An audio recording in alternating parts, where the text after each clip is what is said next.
The great chamber of the Galactic Council fell silent as Ambassador Zixthul rushed to the speaking platform. His four arms waved in a pattern that every species present knew meant urgent danger. "Honored representatives," he said, his voice shaking, "I bring news that cannot wait. A new species has been found. They call themselves humans." Murmurs filled the room. New species were found often enough. This was hardly emergency news. "These humans," continued Zixthul, "have gone from basic flight to interstellar travel in just 124 years. Now the chamber erupted in shock. Most species took thousands of years to make such progress. Their ship, which they named Pathfinder, has made contact with our outpost in the Rigel system. On the main screen, images appeared of the human vessel. It was blocky and simple compared to the smooth ships of the Council races, but it had crossed the vast gulf between stars. Captain John Mitchell stood on the bridge of the UES Pathfinder, looking out at the alien station. After months in deep space, the crew had found what humanity had wondered about for centuries: proof they were not alone. "Lisa," Mitchell said to his diplomatic officer, "are you ready?" Lisa Warren nodded, checking her translator device one last time. "As ready as I'll ever be for first contact, Captain." The meeting took place in a neutral docking area. Lisa walked forward alone, her heart pounding, but her face calm. The alien representatives, 3 different species, seemed just as nervous. "We greet you in peace," Lisa said, making the open-handed gesture they had practiced. The aliens responded with their own greetings, clearly surprised at how quickly the humans had learned parts of the standard galactic language from the basic signals they had picked up. Back in the council chamber, the security recording of this meeting played for all to see. "Notice how they adapted to our communication methods in ours," said Zixthul. "Their bodies contain bones reinforced with calcium. Their muscles are dense. They can withstand radiation levels that would kill most of us. And they come from a planet with many times the gravity of our homeworlds." And Elder Zeridian rose slowly. "Are you suggesting we should fear these newcomers?" "I am suggesting," replied Zixthul, "that any species that evolves on such a harsh world and advances so quickly is worth our careful attention. They call their planet Earth. We would classify it as a death world." As the council argued about what to do next, the humans on Pathfinder celebrated their successful first contact, unaware of the fear they had caused simply by existing. Captain Mitchell made a log entry that night. "Today marks humanity's first step into a larger universe. They welcomed us cautiously but fairly. I believe this is the beginning of a great adventure for Earth." He could not have known that across the galaxy, emergency defense protocols were already being activated, all because of his small ship and friendly crew. 6 months after first contact, the Grand Hall of the Galactic Council was filled with tension. Today, for the first time, humans would address the Council directly. Ambassador Richard Holt straightened his uniform as he waited to enter. Beside him, Dr. Amanda Collins reviewed her notes on the alien species they would meet. "Remember," Richard said quietly, "we're here to make friends, not to scare anyone." Amanda nodded. "I just hope they don't find our biology too alarming." The massive doors swung open. Richard and Amanda walked into a room filled with over 200 alien representatives from across the galaxy. Some floated in special tanks. Others needed breathing equipment. All watched the humans with wide eyes or sensing organs. "Representatives of Earth," announced the council leader, a tall blue being with 6 eyes. "You may approach." Richard stepped to the speaking platform. "We thank the Galactic Council for this chance to join the interstellar community. Humans come in peace and friendship." His words were simple, but many council members shifted uncomfortably. Humans looked too much like predators to several species. After Richard's speech, the questions began. "Is it true," asked a Melnarian with delicate, paper-thin skin, "that humans can survive injuries that would kill most species?" Amanda stepped forward. "Our bodies can heal from many wounds. Yes, we evolved on a planet with many dangers." "And you can eat foods containing acids that would dissolve our bodies?" asked another representative. What you call acids, we call spices, Amanda replied with a smile that accidentally showed her teeth. Several aliens flinched. As they answered questions, a Melnarian diplomat tripped near the human delegation. Without thinking, Amanda caught him and lifted him back to his feet. The room went silent. She had moved faster than most species could react, and lifted a weight that would require mechanical help for many council races. The Verax representative, a warrior species with armored skin, stood up. The humans come from a high-gravity death world. They can survive radiation, poison, and physical trauma that would kill most of us. And now we see their strength and speed firsthand. I propose they be quarantined until we can be sure of their intentions. Richard tried to speak, but arguments broke out across the chamber. In a private room nearby, Council Security Chief Drav watched footage of Earth that scout ships had secretly recorded. He saw humans running for sport, lifting heavy weights for fun, and eating foods that would kill most species. And their technology, he muttered. They've already copied elements of our communication systems. He made a decision and sent a message to the council leader. Recommend immediate containment strategy for human expansion. They are advancing too quickly to ignore. Back in the council chamber, Richard and Amanda exchanged worried glances. Their first formal meeting was not going as hoped. They didn't realize that simply being human was enough to cause panic. Cultural exchange through military exercise. That was how the Galactic Council described their invitation. Lieutenant Alan Price knew better. This was a test. They want to see what we can do, he told his squad as their shuttle approached the moon where the exercises would be held. So we show them just enough, but not everything. His team of 6 humans nodded. They had been carefully selected for this first joint military exercise with alien forces. Each was strong and smart, but not exceptionally so by human standards. The training grounds spread across a gray, dusty moon. The gravity was less than Earth's, which gave the humans an advantage they tried not to show too openly. Representatives from 7 species waited for them. The Verax, with their heavy armor-like skin, looked the most like warriors to human eyes. The Melnarians seemed too fragile to fight at all. The others fell somewhere between. Welcome to the Joint Species Combat Readiness Program, announced the Zeridian commander. We will begin with basic physical tests, followed by team exercises. The first test was a simple race across rough terrain. Alan told his team to pace themselves and finish in the middle of the pack. But halfway through, Beth Garcia stumbled and cut her arm on a sharp rock. Do you require medical evacuation? Asked a concerned Melnarian official. Beth looked confused. For this? No, it's just a scratch. The aliens watched in silence as the wound stopped bleeding within minutes. To them, such rapid healing seemed almost magical. In the afternoon, the teams competed in a capture-the-flag exercise across a simulated urban environment. The human team used their endurance to outlast the others, moving constantly while alien teams needed rest. They don't stop, whispered a Verax soldier to his commander. No breaks, no rest cycles. On the second day, disaster struck. The environmental controls for the training dome malfunctioned. Temperature plummeted and oxygen levels dropped. For humans, it was uncomfortable but manageable. For the other species, it was an emergency. Commander Samantha Reeves, who had been observing from Earth's command post, rushed into the dome without protective gear. Everyone out, she shouted, helping aliens toward the exits. When she found a Zeridian officer trapped under fallen equipment, she lifted the metal beam, weighing over 200 pounds in the moon's gravity, and carried the alien to safety. Once the crisis passed, the alien commanders gathered in a sealed room.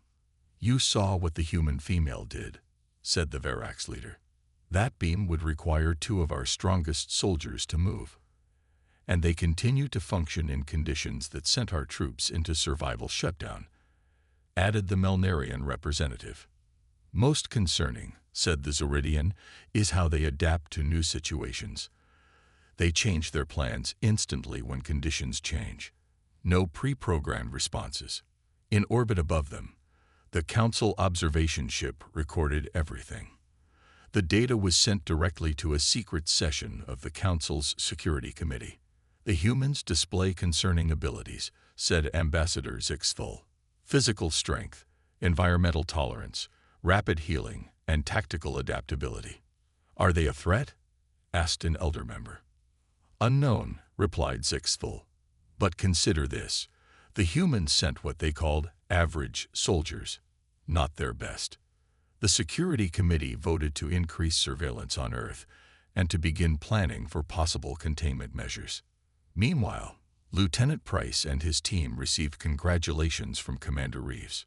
Good work out there, she said. You showed them we're capable without revealing too much. Did you see their faces when Beth got cut and just kept going? Asked one soldier with a laugh. Or when you lifted that Ceridian, Commander, said another. I thought their eyes would pop out. Samantha's smile faded. I'm worried about how they see us. To them, we're the scary aliens. Alan nodded. The question is, what will they do about it? On Earth, military leaders reviewed the reports from the exercise with growing concern. The aliens had been testing them, yes, but now Earth knew just how physically superior humans were by galactic standards. What they didn't know was whether that would make humanity valued allies or feared enemies. Alarms blared throughout the Galactic Council mining colony on asteroid DX-397. The main shaft had collapsed, trapping 27 miners from 5 different species nearly a mile below the surface. Kyle Bennett was on the human trade ship UES Horizon when the distress call came through. As the ship's mining engineer, he volunteered immediately when the colony requested emergency assistance. The conditions down there are dangerous even for mining standards, said the colony director, a tall Eltaran named Voss.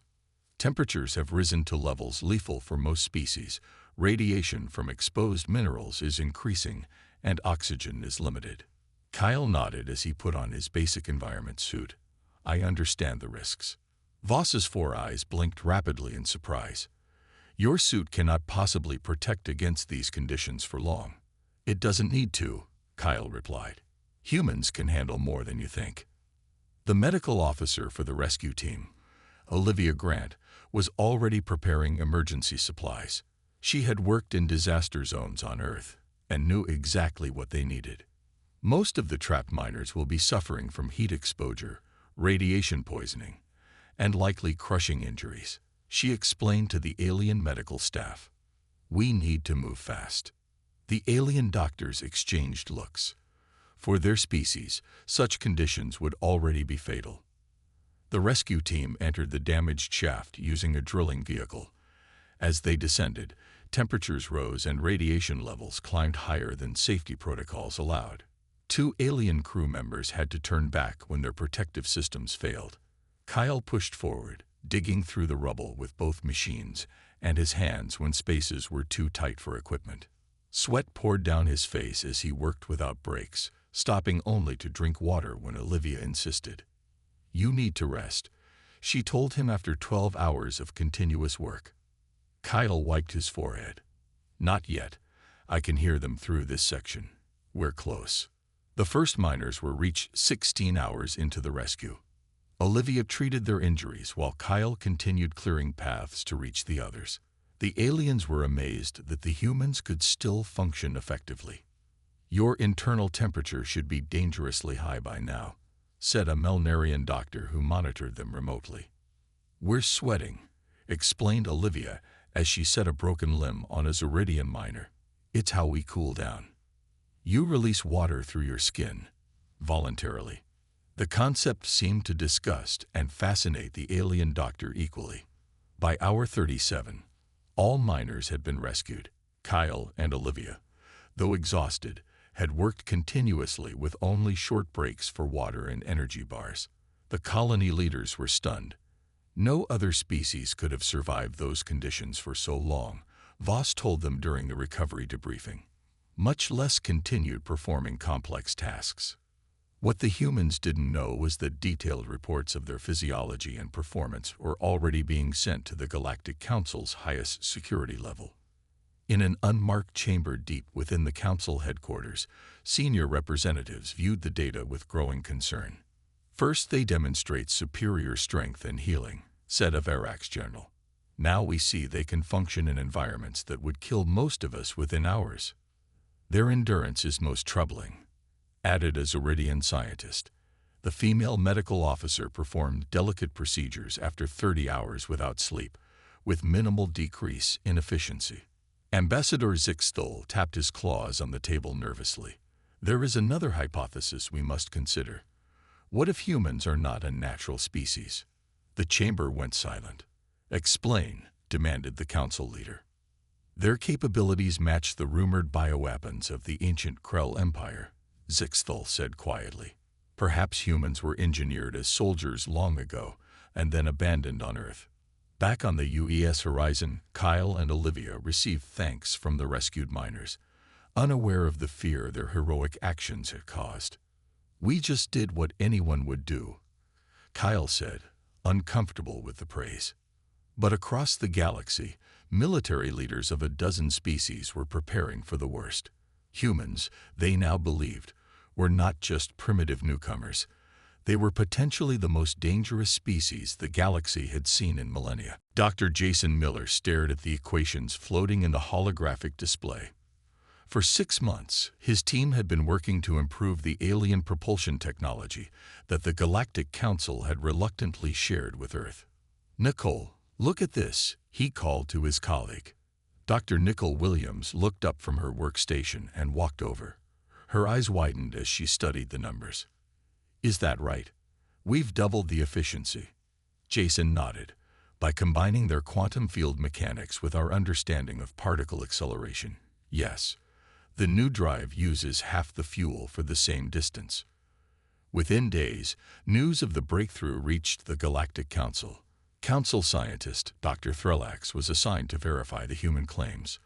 The tall, thin alien arrived at the Earth Research Center with a team of assistants and specialized equipment. This technology took the combined efforts of 3 council species over 2 centuries to develop. Dr. Threllax told Jason and Nicole, "You claim to have improved it in less than a year." "We looked at the problem differently," Nicole explained. "Your approach was very logical, step by step. We tried some unusual combinations." Dr. Threllax observed the human scientists closely over the next week. He noticed how they made intuitive leaps, tried ideas that seemed illogical, and often worked on gut feelings rather than proven theories. In his private report to the council, he wrote, "The humans process information in ways we do not. Their thinking appears chaotic and random, yet produces results our methodical approach missed. This may be more dangerous than their physical abilities." Meanwhile, Earth opened its first alien embassy. The glass and steel building in Geneva welcomed diplomats from 12 species. Ambassador Richard Holt gave speeches about friendship and cooperation between worlds. Behind closed doors, however, Earth's defense leaders were not so trusting. They studied alien technology and built new weapons and shields, just in case. "The council species are hiding something," General Frank Wilson told the president during a secure meeting. "Our intelligence suggests they're far more concerned about us than they admit." The president nodded. "Keep building our defenses, but quietly. We want peace, but we'll be ready if they choose otherwise." Across the galaxy, the Verax Imperium was already making plans. In their fortress world, warriors prepared for possible conflict. "The humans advanced too quickly," said war leader Golgax to the Verax High Command. "In less than 1 year, they have already improved technology it took us centuries to develop. In 10 years or 20, they will surpass us completely." "What do you suggest?" asked a senior commander. "Preemptive action," Golgax replied, "while we still hold the advantage." The Verax were not alone in their fears. 7 major council species had begun secret military preparations targeted at Earth and its few colonies. Back in his lab, Jason was working late when a power surge destroyed 3 critical components. The damage seemed random, but security footage showed a maintenance worker, an alien from a minor council race, accessing systems they shouldn't have. Nickel discovered similar problems in research centers around Earth. "This isn't coincidence," she told Jason. "Someone is sabotaging our progress." Jason sighed and looked at their damaged equipment. "I guess that means we're on the right track. They wouldn't try to stop us if they weren't scared of what we might achieve." "Should we report this to security?" Nickel asked. Jason thought for a moment. "Yes, but let's also set up our own backup lab, off the books.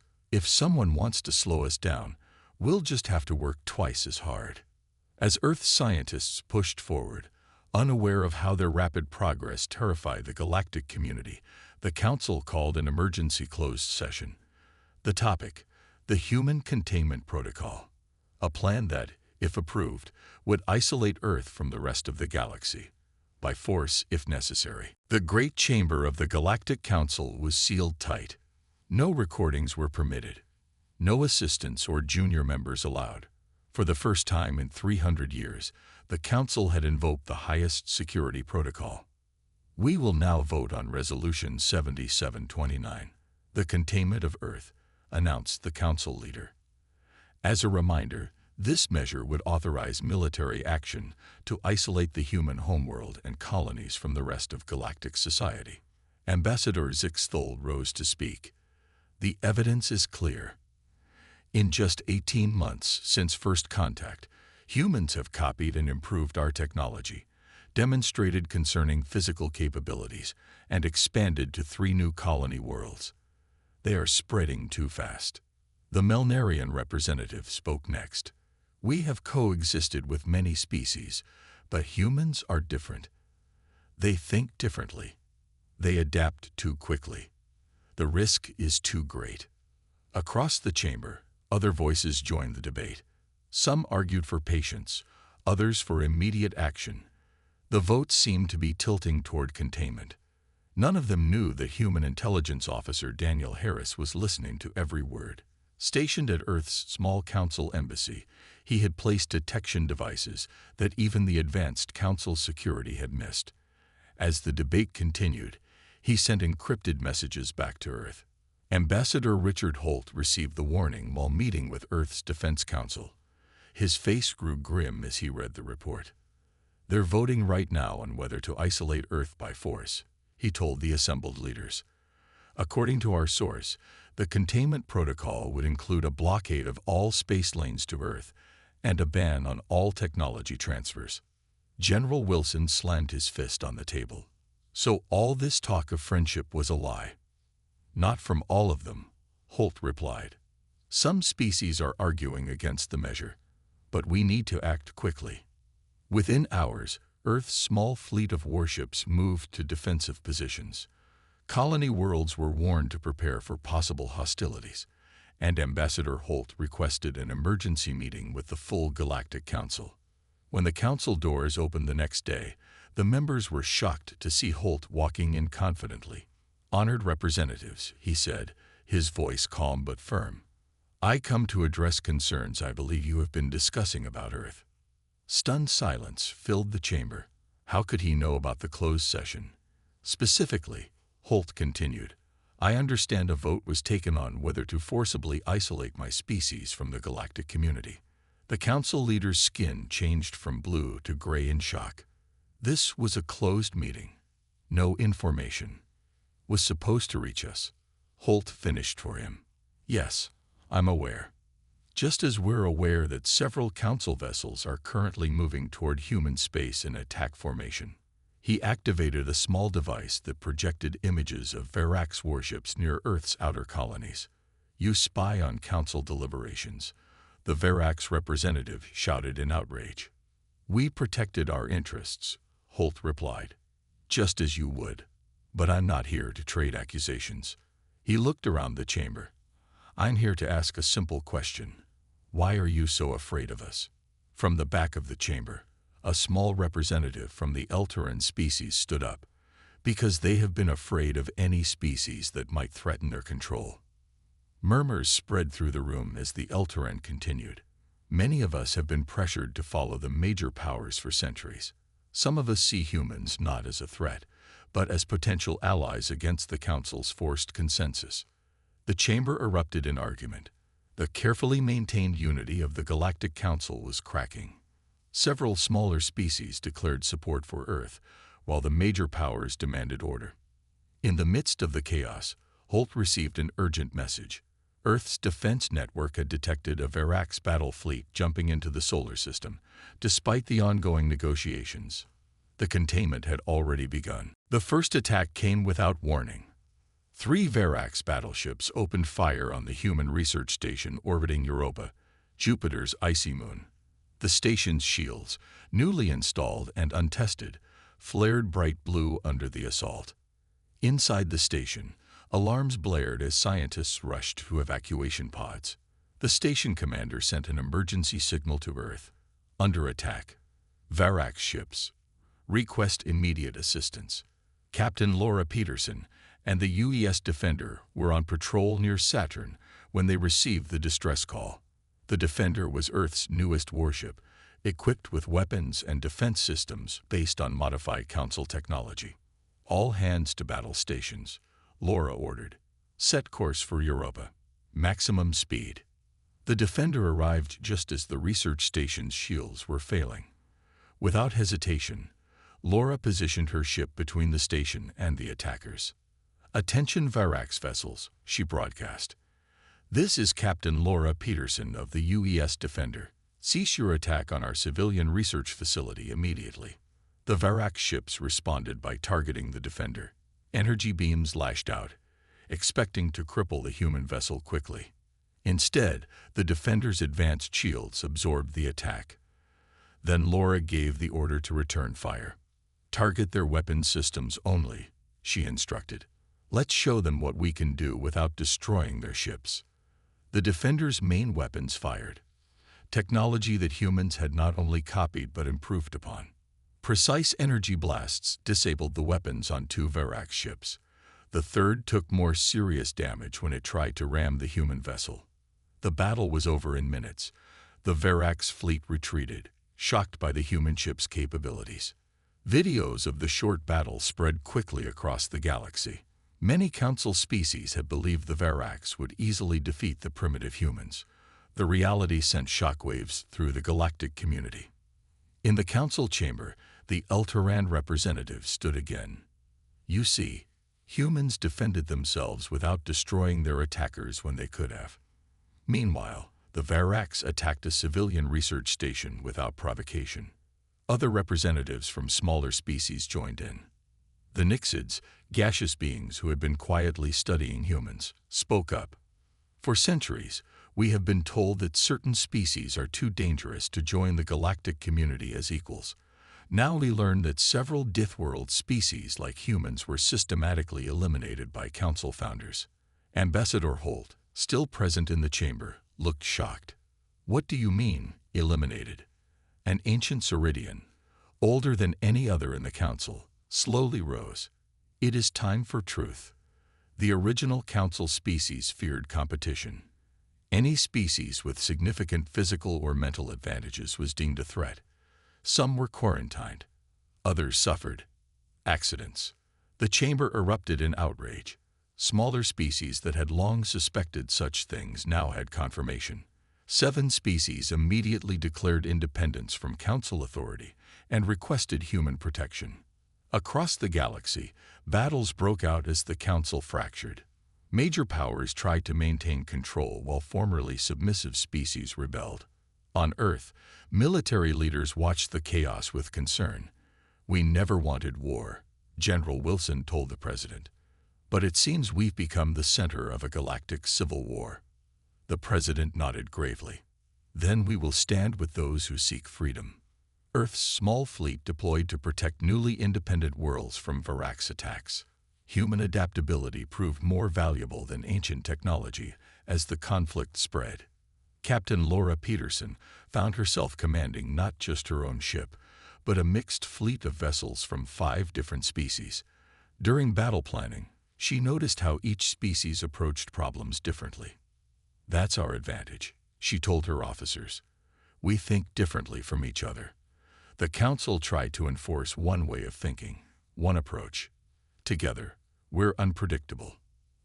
As the rebellion grew, the old Council powers retreated, regrouping for what would become the final confrontation. The galaxy had been forever changed, all because humanity had simply been too strong to ignore. The combined Verax and Zeridian fleets gathered near Jupiter, 300 warships strong. It was the largest attack force assembled in 1,000 years, sent with one purpose: to end the human threat once and for all. Earth had only 37 ships of its own, but they were joined by 62 vessels from newly allied species. The defenders took position in Jupiter's orbit, waiting. "They outnumber us 3-1, said Captain Laura Peterson during the final strategy meeting. "But they think like one," replied Ambassador Richard Holt. "That's always been their weakness." The human plan was simple but bold. While the main fleet engaged the Verax head-on, smaller, faster ships would attack from unusual angles, using Jupiter's gravity and moons for cover. When the battle began, it seemed at first that the Council forces would win through sheer numbers. Their warships advanced in perfect formation, focusing overwhelming firepower on key targets. Then the humans did what they did best. They adapted. All ships switched to Plan Delta, ordered Fleet Commander Wilson. Use the moons for gravity assists, hit and run attacks only. The human ships darted between Jupiter's moons, using their gravity to slingshot at unexpected speeds and angles. Allied alien vessels followed their lead, breaking formation in ways that confused the Council targeting systems. "They aren't following standard battle protocols," complained a Verax commander. "There's no pattern to their movements." After 6 hours of fighting, the Council fleet began to fall apart. They had trained to fight enemies who followed the same rules they did. Humans wrote new rules on the fly. When the Verax flagship finally surrendered, the war effectively ended. The remaining Council loyalists retreated to their core worlds, abandoning their claims of galactic authority. In the aftermath, representatives from 27 species gathered on Earth to form a new alliance. Diplomat Ryan Cooper, who had studied alien cultures for years, led the discussions. The old Council failed because it feared difference, Ryan told the gathered representatives. "Our new alliance will celebrate it." As the negotiations continued, the truth about the original Galactic Council emerged. The founding species had deliberately suppressed technological development, fearing that rapid advancement would lead to instability. "They kept us dependent on them," explained an Eltaran scientist. "Each species was allowed to specialize in only a few areas. None of us had the complete picture." When human scientists shared their findings freely with allied species, a technological renaissance began. Within months, ships were faster, medicines more effective, and communication systems more efficient than ever before. Dr. Nicole Williams led a joint research team that included members from all allied species. "Each of us thinks differently," she explained during a presentation. "When we combine our approaches, we solve problems that stumped us individually." 1 year after the Battle of Jupiter, the new Galactic Alliance was formally established. Unlike the old Council, it gave equal voice to all member species and encouraged cooperation rather than competition. Ambassador Holt, now serving as Earth's representative to the Alliance, walked through a garden in the new headquarters built in Geneva. Beside him walked a Melnarian diplomat who had once feared humans. "Do you remember when you first came to the Council?" asked the Melnarian. "We thought you were monsters from a death world." Holt smiled. "And now? Now we understand that strength isn't something to fear, but to value, if it's used wisely." In orbit above them, ships from a dozen worlds prepared for the first joint mission to unexplored regions of the galaxy. Captain Laura Peterson had been given command of the expedition. "We go not to conquer or control," she told her mixed crew, "but to learn and share what we discover." As her ship moved away from Earth, Laura thought about how everything had changed. The panic that humans had once caused in the Galactic Council had led to freedom for countless species, and a new age of cooperation. Humanity's strength was indeed growing. But now, so was everyone else's.